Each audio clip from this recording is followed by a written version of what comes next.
많이들 시장하시지 않습니까? 대단하신데요. 제가 30분만 하겠습니다.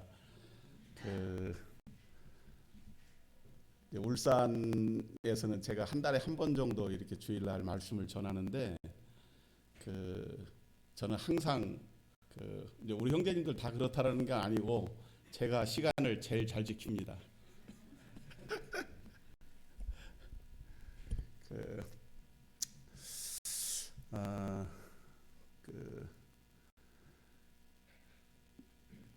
2부 시간에 제가 아까 말씀드린 대로 동행에 대해서 좀 이제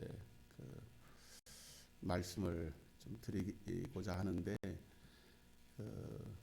저희들이 21일부터 23일까지 성도 집회를 했어요. 잘 아시는 이제 이상은 형제님 오셔서 이 에녹의 삶에 대해서 다른 각도에서 이렇게 이제 말씀을 하셨는데, 오늘 본문은 좀 다른 건데 한번 히브리서 11장입니다.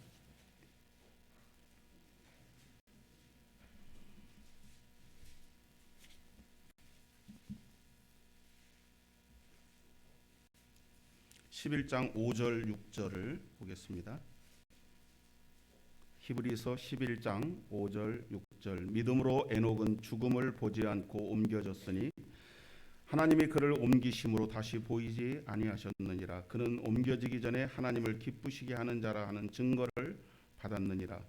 믿음이 없이는 하나님을 기쁘시게 하지 못하나니 하나님께 나아가는 자는 반드시 그가 계신 것과 또한 그가 자기를 찾는 자들에게 상 주시는 이심을 믿어야 할지니라.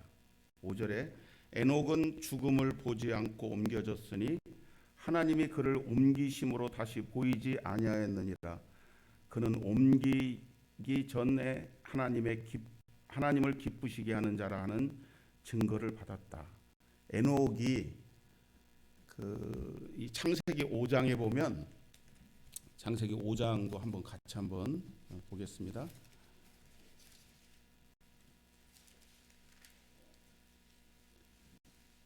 창세기 5장 21절로 24절입니다. 창세기 5장 21절로 에녹은 65세에 무두셀라를 낳았고 무두셀라를 낳은 후 300년을 하나님과 동행하며 자녀들을 낳았으며 그는 365세를 살았더라. 에녹이 하나님과 동행하더니 하나님이 그를 데려가심으로 세상에 있지 아니하였더라. 이런 생각 이제 한 번쯤 해보셨을 거예요. 하나님 왜 에녹을 우리 교회에 에녹이가 2명이 있어갖고 에녹이를 이런다. 이 에녹을 왜 우리가 인생을 살면서 이 죽음이라고 하는 것이 얼마나 슬프고 참 안타깝고 우리 사람이 겪을 수 있는 가장 큰 아픔인 거잖아요. 옆에 있는 가족이나 누가 이렇게 죽음을 맞이했다. 그것만큼 슬픈 일은 없는 것이죠. 그런데 이 죽음을 맛보지 않고 하나님이 데려가셨다. 왜 그랬을까? 하나님께서 한 번 죽는 것은 사람에게 정하신 일이요, 이렇게 말씀하신 하나님께서 에녹만큼은 그냥 300년을 하나님과 동행했다. 65세에 무두셀라를 낳고 300년 동안 하나님과 동행했는데 그 답을 여기 히브리서 11장 5절에서 말씀하고 계시는 거예요. 죽음을 다시 한번 볼까요? 히브리서 11장 5절에 믿음으로 에녹은 죽음을 보지 않고 옮겨졌으니 하나님이 그를 옮기심으로 다시 보이지 아니하였느니라. 그는 옮겨지기 전에 하나님을 기쁘시게 하는 자라 하는 증거를 받았다. 그러니까 하나님을 기쁘게 했기 때문에 하나님께서 인정해 주신 거죠. 하나님께로부터 인정을 받는, 도대체 하나님을 어떻게 기쁘게 했길래 하나님께서 에녹이를 세상에서 그냥 하늘로 데려가신 거예요. 이거 정말 부럽지 않습니까? 이거만큼 대단한 믿음이 없는 것이죠.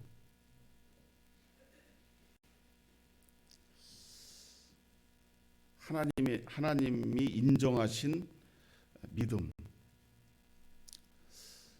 하나님이 300년 동안 에녹과 동행했다. 우리 안에, 내 안에 예수 그리스도께서 계신 것을 믿습니까?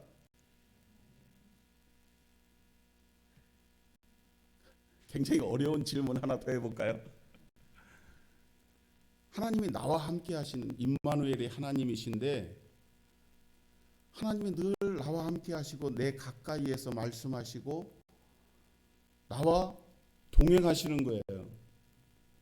근데 우리는 그걸 의식하지 못하기 때문에 인정하지 않는 삶을 사는 거죠. 우리가 참 이 거친 아까 우리 참 귀한 찬양을 해주셨는데, 거친 세상 풍파, 우리 장로 형제님들하고 수십 년 동안 매주 토요일 날 새벽에 모여서 기도하고, 성도들을 위해서 기도하고, 성도들의 근황을 체크하고 계속 하고 있어요. 얘기합니다. 저는 물론 조그마한 이렇게 사업을 하지만 다른 우리 장로 형제님들은 풀타임으로 일하신단 말이에요. 뭐 추상현 형제님이나 이호 형제님이나, 물론 그 형제님들도 옛날에 이렇게 사회생활 조금 해보셨어요. 우리는 요즘 직장생활 하시는 형제님들, 또 자영업 하시는 형제님들, 뭐 굉장히 다양한 형태의 이 세상에서 일을 하잖아요. 얼마나 힘듭니까? 분명히 아침에 성경을 읽고 나갔는데 하루 종일 읽은 성경이 저녁에 집에 돌아올 때쯤 되면 뭐를 읽었는지 전혀 기억이 나지 않잖아요. 저만 그런가요?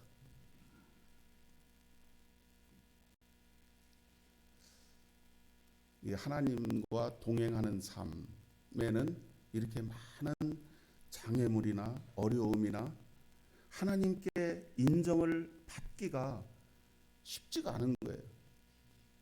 오늘 제가 본문으로 택한 것은 마가복음 5장입니다.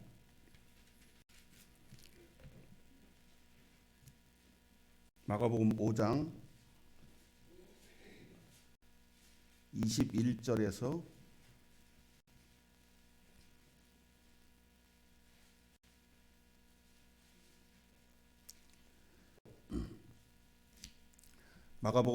21절 이하를 조금 읽겠습니다. 예수께서 배를 타시고 다시 맞은편으로 건너가시니 큰 무리가 그에게로 모이거늘 이에 바닷가에 계시더니 회당장 중에 하나인 야이로 하는 이가 와서 예수를 보고 발 아래 엎드려 간곡히 구하여 이르되 내 어린 딸이 죽게 되었사오니 오셔서 그 위에 손을 얹으사 그로 구원을 받아 살게 하소서 하거늘 이에 그와 함께 가실새 큰 무리가 따라가며 애워싸 밀더라. 12해를 혈루증으로 알아온 한 여자가 있어 많은 의사에게 많은 괴로움을 받았고 가진 것도 다 허비하였으되 아무 효험이 없고 도리어 더 중하여졌더라.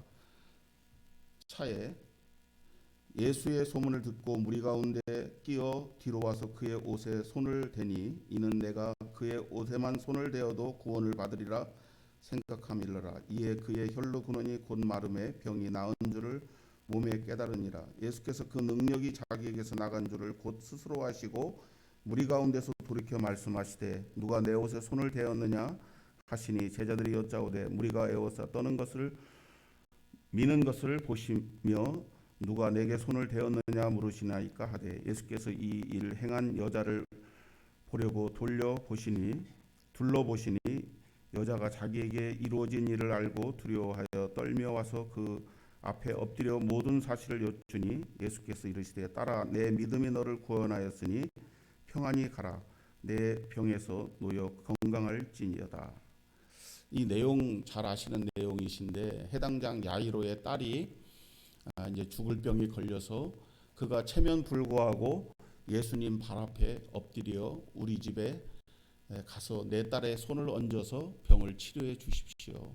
예수님께서 동의하셨습니다. 그래서 제자들과 함께 야이로의 집으로 가는 장면이 여기 나오는데 중간에 여기 혈루병 앓은 여인이 예수의 옷에만 손을 대어도 이 병이 치료될 거라고 하는 믿음을 가지고 예수님의 옷을 잡습니다. 그래서 그의 소원대로 그가 병을 치료하게 됩니다. 근데 여기 장면에서 야이로의 마음을 한번 생각해 볼 필요가 있을 것 같아요. 야이로는 이 여인이 지금 치료를 받기 위해서 예수님의 옷을 잡음으로 말미암아 예수님께서 자기 집으로 가는 그 걸음이 멈춰진 것입니다. 우리가 이 신앙을 하는 데 있어서 때로는 이렇게 내 마음대로, 내 소원대로, 내 뜻, 내가 원하는 대로 모든 것이 이 야이로의 집에 그냥 단번에 직행해서 자기 그 딸을 빨리 치료해 주기를 원하는 야이로의 마음과는 상관없는 일이 중간에서 벌어진 것이죠. 가던 예수님의 발걸음이 멈춰지게 됐다고 하는 것입니다. 이제 내 딸이 중병이 걸려서 얼마나 위급했으면 그 회당장이었던 자신의 지위와 체면과 이런 모든 것을 다 내려놓고 젊은 그 예수, 사람들로부터 지탄을 받는 그 예수의 발 앞에 엎드려 입을 맞추는 얼마나 이 절박한 상황을 알 수가 있는 것이죠. 이러다가 내 딸이 예수님이 도착하기 전에 죽지는 않는지,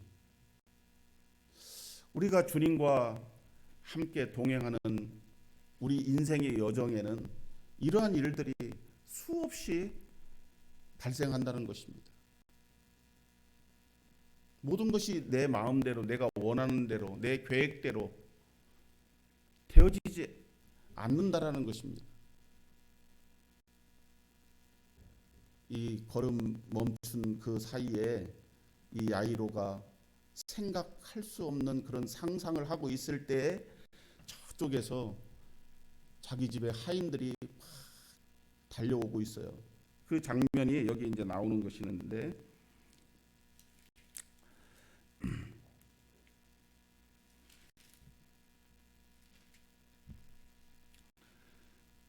어, 35절 아직 예수께서 말씀하실 때 해당장의 집에서 사람들이 와서 해당장에게 이르되 당신의 딸이 죽었나이다. 어찌하여 선생을 더 괴롭게 하나이까? 예수께서 그 하는 말을 곁에서 들으시고 회당장에게 이르시되 두려워하지 말고 믿기만 하라 하시고, 이 야이로의 상상대로 딸이 죽은 것입니다.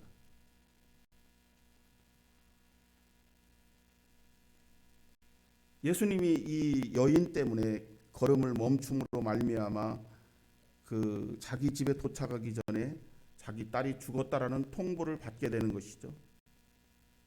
예수님께서 그 하인들이 말하는 그 소리를 들으셨습니다. 그리고 말씀하시기를 두려워하지 말고 믿기만 하라.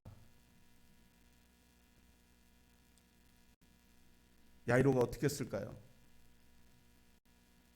자기 딸이 죽었다라는 하인들의 통보를 받고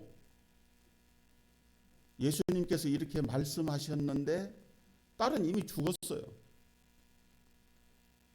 이때 37절 베드로와 야고보와 야고보의 형제 요한 외에 아무도 따라옴을 허락지 아니하시고 회당장의 집에 함께 가사 떠드는 것과 사람들이 울며 심히 통곡함을 보시고 들어가서 그들에게 이르시되 너희가 어찌하여 떠들며 우느냐? 이 아이가 죽은 것이 아니라 잔다 하시니 그들이 비웃더라. 예수께서 그들을 다 내보내신 후에 아이의 부모와 또 자기와 함께한 자들을 데리시고 아이 있는 곳에 들어가서 그 아이의 손을 얹고 이르시되 달리다 꾸마시니 번역하면 곧 내가 내게 말하노니 소녀야 일어나라 하심이라. 소녀가 곧 일어나서 걸으니 나이가 12살이라. 사람들이 곧 크게 놀라고 놀라거늘 예수께서 이 일을 아무도 알지 못하게 하시고 그들을 많이 경계하시고 이에 소녀에게 먹을 것을 주라 하시니라.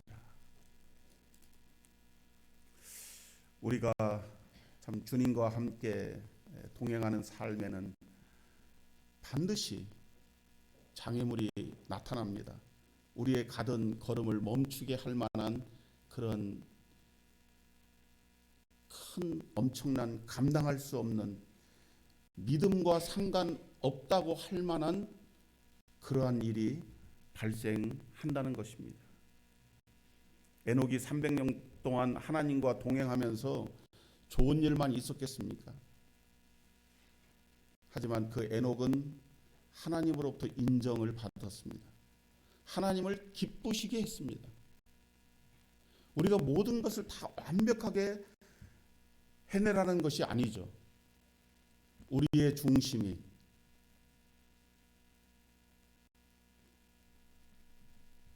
영은 살리는 것이니 육은 무익하다. 제가 젊었을 때 굉장히 좋아했던 말이에요. 너는 때를 얻든지 못 얻든지 내 말을 전하라. 제가 회사 면접만 보러 가면 떨어지는 거예요. 그 면접관에게 계속 복음을 전하니까.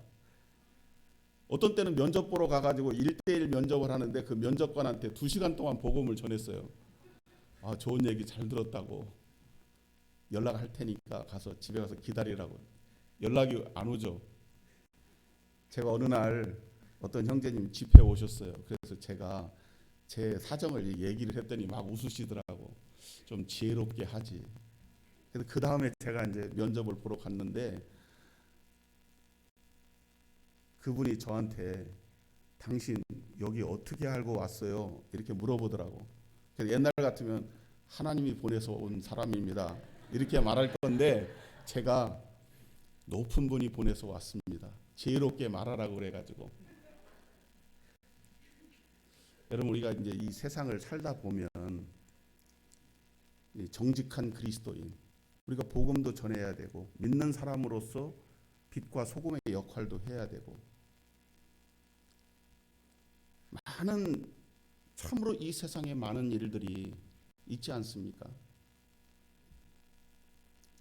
저는 그때 그렇게 그 참 지금 웃을 만한 일이지만 그 하나님께서 기뻐하셨을까? 하나님도 웃으셨을까? 우리가 우리의 자녀가 우리에게 조그만한 참 기특한 일을 했을 때 우리 마음이 참 기쁘고 뿌듯하잖아요. 우리가 하나님께 대단한 어떤 믿음을 보이고 하나님께 인정을 받으려고 내 몸을 불사른데 내어줄지라도 우리가 참 하나님께서 기뻐하시는 일이 무엇인지, 하나님이 원하시고 나에게 맞는, 이 세상에는 70%의 물이 있고 30%의 땅이 있어요. 그런데 그 경계가 있다라고 하는 것입니다. 하나님께서 그 경계를 정하신 거예요. 우리 각자에게 다 금그릇, 은그릇, 또 우리에게 다양한 은사를 주셔서 하나님을 섬기게 이렇게 하셨습니다.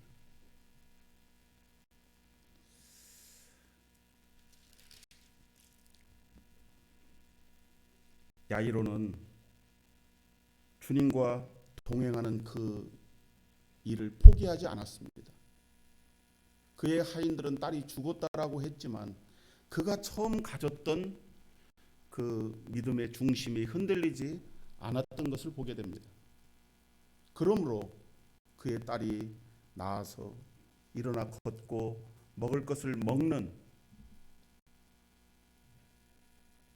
그 딸이 살아난 것도 기적 같고 놀라운 것이지만 하나님께서 그 야이로의 중심을 보시고 주님께서 그 야이로를 인정했다라고 하는 사실이 더 놀라운 은혜가 되는 것을 보게 됩니다.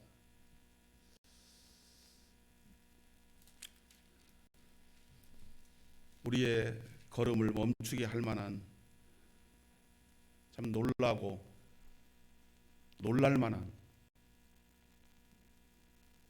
참 우리의 의지를 꺾는 조금도 희망이 보이지 않는 그런 일들이 이 세상에 참 많은 것 같아요. 우리 그 형제 자매님들은 굉장히 착하고 이 열매들이 착함과 의로움과 진실함에 있다고 하는 것에 아멘이잖아요. 이 세상에 정말 믿음의 그루터기라고 생각합니다. 이 세상에 있는 모든 그 믿는 사람들이 바람 앞에 등불입니다. 이 코로나로 인해서 이 기독교의 우리나라 이렇게 뭐 여러 기관들이 뭐 한기총이라든지 이런 분들이 나오셔서 이 대담하는 것을 보면 대형 교회나 중형 교회나 30에서 50%의 이 출석 교인이 줄어들었어요. 숫자가.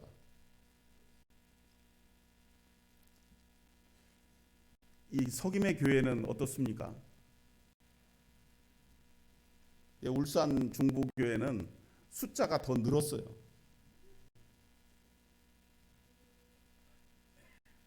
정말 믿음을 가지고 있는 참된 진리를 아는 정말로 구원받은 것으로 끝나는 것이 아니라 지금 세상에 구원을 외치는 그런 사람들이 얼마나 많습니까?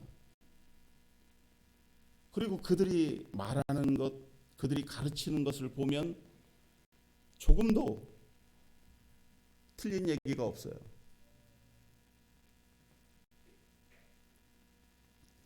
하지만 이 하나님의 교회에 이 진리를 가지고 있다고 하는 우리가 이 하나님의 말씀을 읽고 깨닫고 이 말씀을 이해하고 있다라는 이 사실이 정말 대단한 은혜인 것 같아요. 그래서 참 석임의 교회가 이 지역 사회를 위해서 등불이 되고 너희는 빛이니 산 위에 있는 동네가 그 비침이 산 위에 있는 그 빛이 사람들에게 감출 수가 없다. 여기는 정말로 그 산 위에 있는 예배당인 것 같아요. 저 밑에서 봐도 보이잖아요.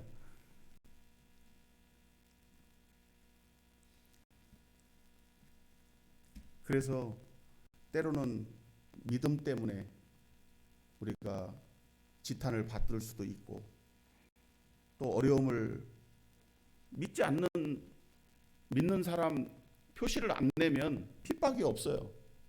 어려움이 없어요. 그런데 이 믿음의 길을 갈 때는 반드시 이런 크고 작은 장애물들이 있다. 우리가 그것이 우리에게 방해물이 아니라 우리가 그것을 뛰어넘는 우리가 그것을 통해서 하나님과 더 가까이 나아갈 수 있는 은혜의 통로다. 이렇게 생각을 하면 크게 틀리지 않은 것 같습니다. 아무쪼록 부족한 자를 이렇게 불러주셔서 교제해 주셔서 감사드리고 제가 잠깐 기도 드리고 시간을 마치겠습니다. 자비로우신 아버지 하나님, 참 석임의 교회를 생각할 때 이 김해 지역에 참 복음화를 위해서 오랫동안 이렇게 참 수고하고 또 헌신하며 또 이곳에 형제 자매님들을 두셔서 한몸된 교회를 이루게 하시고 함께 하나님을 높여드리고 빛과 소금의 역할을 이 지역 사회에서 다할 수 있도록 여기까지 오늘에 이르기까지 지켜주신 것을 감사드립니다.